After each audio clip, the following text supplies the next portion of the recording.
Mobile ഫോണും ഇൻ്റർനെറ്റും വരുന്നതിന് മുൻപുള്ള ജീവിതം ആസ്വദിച്ച അവസാനത്തെ തലമുറയാണ് ഞാനടങ്ങുന്ന 90s കിഡ്സ് എന്ന് പറയുന്നത്. അടുത്ത വീട്ടിൽ പോയിരുന്ന് ബ്ലാക്ക് ആൻഡ് വൈറ്റ് ടി വിയിൽ സിനിമ കണ്ടിട്ടുള്ള അവസാനത്തെ തലമുറയാണ്. മാത്രമല്ല 10 പൈസ, 20 പൈസ, 25 പൈസ അല്ലെങ്കിൽ 50 പൈസ ഇതെല്ലാം അവസാനമായി ഉപയോഗിച്ചൊരു തലമുറയാണ്. 25 പൈസയ്ക്കും 50 പൈസയ്ക്കും ആ കാലഘട്ടത്തിൽ വാങ്ങാൻ കിട്ടുന്ന ഒരു അച്ചാറ് മാത്രം കൂട്ടി ഉച്ചയ്ക്ക് ഊണ് കഴിച്ചിട്ടുള്ളൊരു തലമുറയാണ്. ആഴ്ചയിലോ മാസത്തിലോ ഒരിക്കൽ മാത്രം ചിക്കനും ബീഫും കൂട്ടി ചോറ് കഴിച്ചിരുന്ന തലമുറയാണ്. കിലോമീറ്ററുകളോളം നടന്നും സൈക്കിളിന് വാടകയ്ക്ക് എടുത്തും ഒക്കെ യാത്ര ചെയ്തിട്ടുള്ളൊരു തലമുറയാണ്. നല്ലൊരു ടോയ്ലറ്റ് ഇല്ലാത്ത സ്കൂളുകളിൽ പഠിച്ച തലമുറയാണ്. കൂട്ടുകാരന് പെൻസിലില്ലെങ്കിൽ തൻ്റെ കയ്യിലുള്ള പെൻസിൽ ഒടിച്ച് 2 കഷ്ണമാക്കി അതുപയോഗിച്ച് 2 പേരും എഴുതിയിരുന്ന ഒരു തലമുറയാണ്. പേന വാങ്ങാൻ കാശില്ലാതെ റീഫില്ലർ മാത്രം വാങ്ങി അതുപയോഗിച്ച് പരീക്ഷ എഴുതിയ തലമുറയാണ്.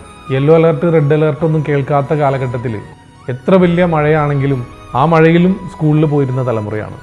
അപ്പോൾ പറഞ്ഞു വന്നത്, എത്ര വലിയ പ്രതിസന്ധികളാണെങ്കിലും ഒറ്റയ്ക്ക് നേരിടാൻ പഠിച്ചവരാണ് ആ തലമുറയിലുള്ള മിക്ക ആളുകളും.